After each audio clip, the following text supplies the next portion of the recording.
Hello and welcome to stories flex. दोस्तों, आज की वीडियो में हम आपके लिए एक नई मूवी स्टोरी लेके आए हैं जिसका नाम है द हार्डवेयर। कहानी की शुरुआत होती है और हमें एक ऐसी दुनिया को दिखाया जाता है जहां तीसरा विश्व युद्ध हो चुका होता है। धरती पे जितने भी परमाणु बम होते हैं वो सारे विस्फोट हो जाने के कारण ये धरती पूरी तरीके से बंजर हो जाती है। धरती पे रेडिएशन लेवल बहुत ज़्यादा होता है और वहीं ओजोन लेयर भी धरती की फट चुकी होती है। इंसानों का जीना रहना अब मुश्किल हो चुका है धरती पर। खत्म हो चुकी दुनिया में हमें एक कबाड़ी को दिखाया जाता है जो कि अपना जीवन यापन करने के लिए कबाड़ बीनता और उसे बेचता। यह कबाड़ी एक बंजर रेगिस्तान में घूम रहा होता है कि तभी इसे इस रेगिस्तान में एक सर मिलता है जो कि एक लोहे का सर होता है। उसे लगता है ये तो बहुत अच्छा चीज़ है, मैं इसे बेच दूंगा। इसके बाद वो उस पूरे जगह को खनता है तो उसे सर के अलावा और भी पार्ट मिलते हैं। ऐसा लगता है ये कोई रोबोट होगा। इसके बाद इस पूरे कचरे को उठा के एक बैग में भर लेता है और एक कबाड़ की दुकान भी बेचने चले जाता है। वो जिस कबाड़ की दुकान पे जाता है उस कबाड़ की दुकान का ओनर का नाम रहता है एलवी। एलवी अपनी दुकान पर अपने दो दोस्तों मो और शेड्स के साथ बातें कर रहा होता है कि तभी एलवी कहता है तुम लोग थोड़ा मेरे दुकान को देखते रहना, मैं बाथरूम होके आता हूँ। मो और शेड्स आपस में बातें कर रहे होते हैं कि तभी वहाँ पे वो कबाड़ी आता है और उनसे वो बेचने के लिए कहता है। इस पे मो अपना दिमाग चलाता है और उस कबाड़ी से वो जितने पुर्जे रहते हैं वो सभी $40 में खरीद लेता है। मो का प्लान रहता है कि जब एलवी आएगा तो उसे वो $60 में बेच देगा।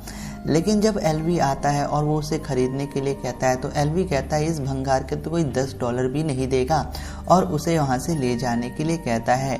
इस पे मो कहता है अरे दोस्त, क्रिसमस का दिन है, आज खरीद लो यार, कुछ त्यौहार बन जाएगा। एलवी कहता है सॉरी, इसे तो मैं $5 में ना कर दूँ, $10 तो मैंने पिछली बार ज़्यादा बोल दिया था। इसके बाद मो और शेड निराश होकर उस कबाड़ को लेके वहाँ से चले जाते हैं। मो इसके बाद अपनी गर्लफ्रेंड जिल के घर पे जाता है।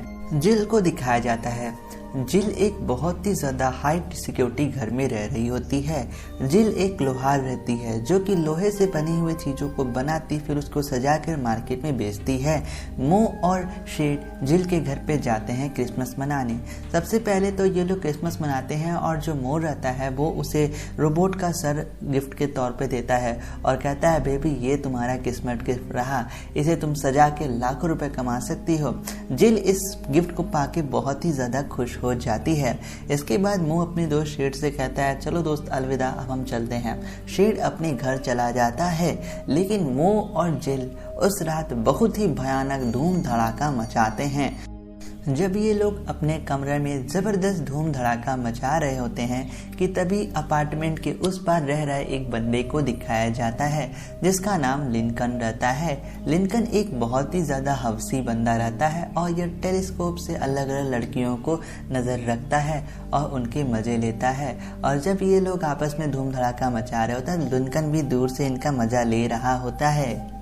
ज़बरदस्त धूम धड़ाका मचाने के बाद मो और जिल शांति से बैठे होते हैं और टीवी देख रहे होते हैं। टीवी पे दिखाया जाता है कि अमेरिका की सरकार ने एक नया प्रस्ताव पारित किया है जिसके अनुसार कोई भी कपल अब नए बच्चे को जन्म नहीं दे सकता।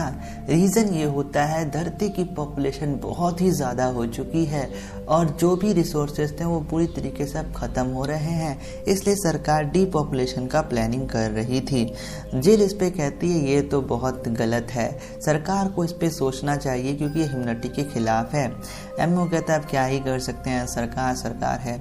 इसके बाद जिल उस रोबोट हेड को सजाने लगती है।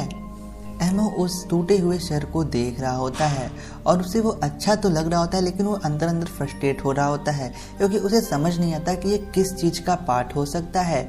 इस पे जिल कहती है अरे घबराओ नहीं, मैं इसे खूब सुंदर से सजा के मार्केट में बेचूंगी जिससे हमें बहुत पैसे मिलेंगे। इसके बाद तभी वहाँ पे एलवी का फ़ोन आ जाता है और वो एमओ से कहता है एमओ तुम जो आज कबाड़ मेरे पास बेचने आए थे वो मुझे अब खरीदना है, मैं तुम्हें $400 तक देने को तैयार हूँ पर प्लीज़ मुझे वो कबाड़ तुम बेच दो। इसमें एमओ पूछता है एलवी ऐसा उसमें है क्या खास। एलवी उसे बताता है वो कोई नॉर्मल चीज़ नहीं है, वो मार्क 13 है। और वो उसे हड़बड़ी में अपने दुकान पर 1 घंटे में मिलने के लिए कहता है। इसके बाद एमओ वहाँ से निकल जाता है एलवी से पैसे लेने और उसे बेचने के लिए, लेकिन एमओ अपने साथ उस रोबोट को नहीं ले जाता। जब वो एलवी के घर पे पहुंचता है तो वो पाता है एलवी मारा जा चुका है और एलवी कुछ रिपोर्ट बना रहा था, जहां पर जब वो उसके रिपोर्ट को पढ़ता है तो उसे मालूम चलता है मार्क 13 एक ऐसा रोबोट होता है जो कि सरकार ने युद्ध के लिए बनाया होता है। यह रोबोट किसी भी हाल में जी सकता है और ये खुद को अपने आप से ठीक भी कर सकता है और ये एक साथ लाखों इंसानों को भी मार सकता है। इस रोबोट की सिर्फ एक ही वीकनेस रहती है, वो है ह्यूमिडिटी। इसके बाद मो बहुत चिंता में हो जाता है।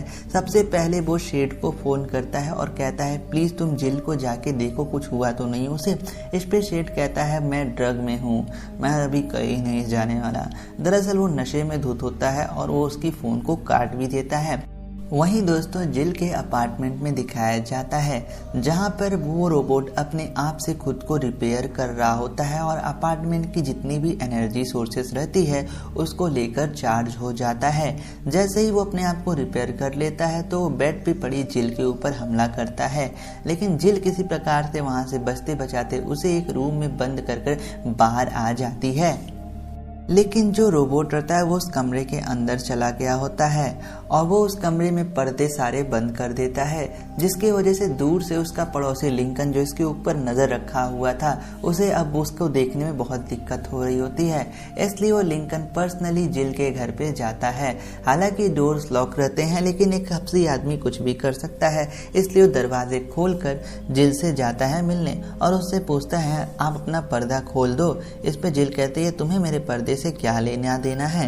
इसके बाद वो उससे सेक्सुअल बातें करने लगता है जो कि काफ़ी ऑफेंसिव होती है और उसे ये भी ऑफर करता है कि लाइट नहीं है और तुम यहाँ फंसी हुई हो, क्यों ना हम तुम यहाँ मज़े करें। इस पे जिल कहती है मेरा बॉयफ्रेंड अभी अंदर है, आएगा तो तुम्हें बताएगा।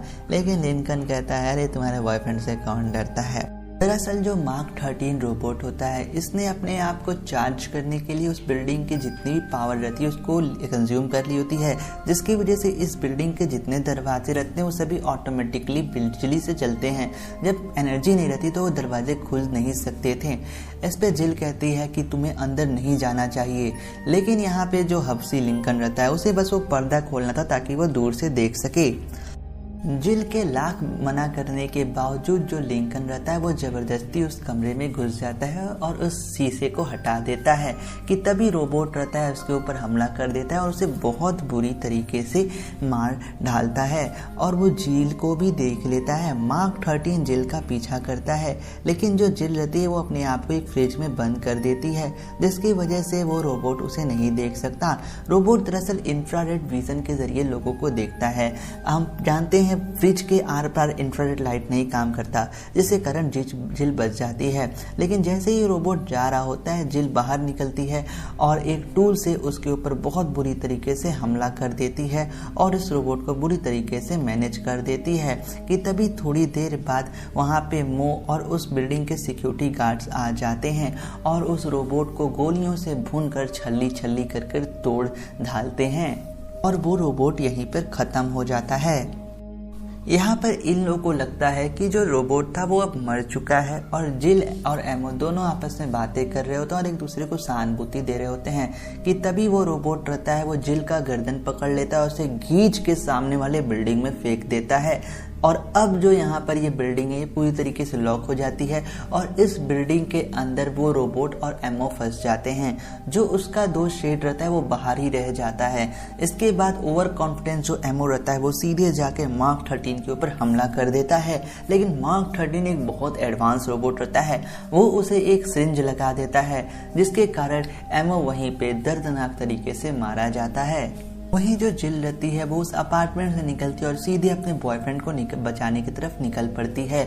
लेकिन जब वो अपार्टमेंट में जा रही होती है तो वो देखती है सारे दरवाजे पूरी तरीके से लॉक होते हैं, इसलिए उस बिल्डिंग के सिक्योरिटी को भी साथ ले जाती है। सबसे पहले जिल अंदर चल जाती है, लेकिन जब ये सिक्योरिटी वाले जा रहे होते हैं तो वहाँ के दरवाजे बार बार खुल रहे होते हैं और बंद हो रहे होते हैं, जिसके बीच कई सिक्योरिटी गार्ड फंस के मारे जाते हैं और जो शेड रहता है वो बाहर रह जाता है। अब इसके बाद इस पूरे अपार्टमेंट से जिल और मार्क 13 रहते हैं। जब जिल उस कमरे में जाती है तो मार्क 13 वहाँ पे नहीं होता। दरअसल मार्क 13 कहीं छिप के अपने आप को रिपेयर कर रहा होता है। वहीं जो जिल रहती है वो एमओ की फ़ोन देखती है और उसे कंप्यूटर पे उसकी रिकॉर्डिंग सुनती है, जहाँ पर एमओ ने रिकॉर्ड किया होता है कि इस रोबोट की एक वीकनेस है, वो है ह्यूमिडिटी, मतलब कि पानी। इसके बाद जो जिल रहती है वो वहाँ से तुरंत जाती है और बाथरूम में भाग जाती है। लेकिन जब वो बाथरूम में जाती है तो उसके पीछे पीछे वो रोबोट भी आ जाता है और उसे बिल्कुल मारने वाला ही होता है कि तभी अहम मौके पे उसका जो दोस्त शेड रहता है वो आ जाता है और बंदूक लेके उसके ऊपर फायर कर देता है, जिससे कारण उस रोबोट का बैलेंस बिगड़ जाता है। और इस मौका का फ़ायदा पा के जो जिल रहती है वो शावर को ऑन कर देती है, जिसकी वजह से उस रोबोट के जितने भी सर्किट होते हैं वो सभी जल जाते हैं और वो रोबोट वहीं मारा जाता है। अब दोस्तों ये जो रोबोट रहता है इसकी सबसे बड़ी कमजोरी सिर्फ पानी होती है और पानी कोई भी इलेक्ट्रॉनिक को खराब कर सकती है और इस वजह से यह रोबोट मारा जाता है। इसके बाद जो जिल और शेड रहते हैं ये दोनों एक दूसरे गले मिलते हैं और यहाँ पे एमओ की याद में जिल उस रोबोट को बहुत मार रही होती है।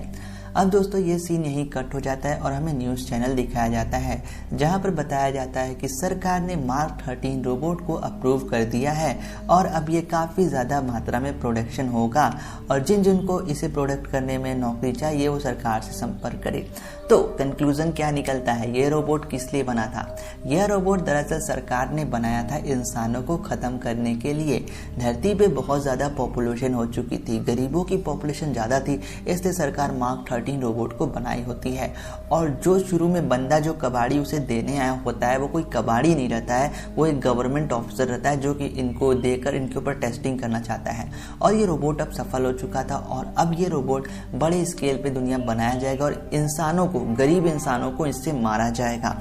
ये था दोस्तों मूवी द हार्डवेयर। 1990s की ये मूवी है। कहानी की जो यहाँ पे प्लॉट करूँ तो बहुत इंटरेस्टिंग है। अगर आप इस मूवी को पर्सनली देखोगे तो आपको और मजा आएगा, क्योंकि इस मूवी में बहुत ही ज़्यादा बेहतरीन एक्शन सीन दिए गए हैं। आशा करूँगा ये स्टोरी आपको पसंद आई होगी। अगर पसंद आई तो दोस्तों हमारे चैनल को करें सब्सक्राइब। मिलेंगे अपनी अगली वीडियो में। Thanks for watching.